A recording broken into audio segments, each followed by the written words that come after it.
Niġerjan ta' 37 sena huwa 6 persuna li tressaq il-qorti b'akkużi relatati mal-allegati frodar ta' 58,000 euro lil mara anzjana f'dak li huwa magħruf bħala Romance Fraud.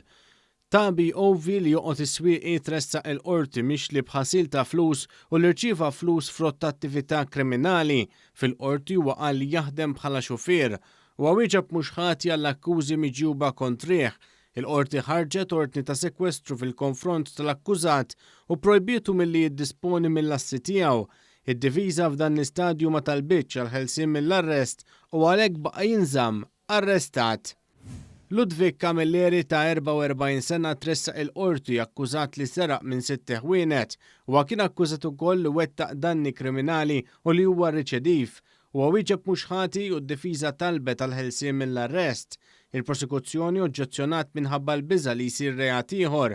Qalet kif l-akkużat għandu dipendenza qawwija fuq il-crack cocaine u huwa għalhekk li allegatament wettaq is-serq. Spjega wkoll kif l-akkużat mhux dejjem joqgħod fl-indirizz li ta' minħabba li ġieli jagħmel żmien joqgħod f'lukanda u għalhekk ikun diffiċli għall-pulizija li jitraċċawh. Il-qorti wara li semet it-talba f'dan l-istadju ċaħdet it-talba għal ħelsien mill-arrest.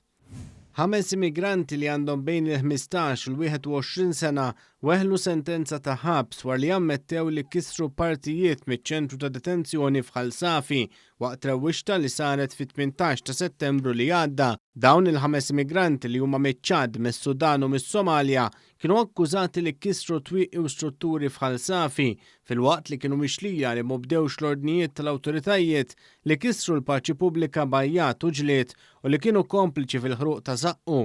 Dawn l-immigranti flimkien ma' 22 immigranti ieħor tresqu l-qorti dakinhar stess tal-Irvellijiet fejn inżammu arrestati għar-reat li għamlu. Żewġ immigranti weħlu 30 xahar ħabs kull wieħed, filwaqt li 3 oħra weħlu 18 xahar ħabs kull wieħed. Dawn il-5 immigranti jridu jħallsu wkoll multa ta' 500 euro kull wieħed lill-Gvern Malti tal-li wettqu dan ir-reat fiċ-ċentru ta' detenzjoni.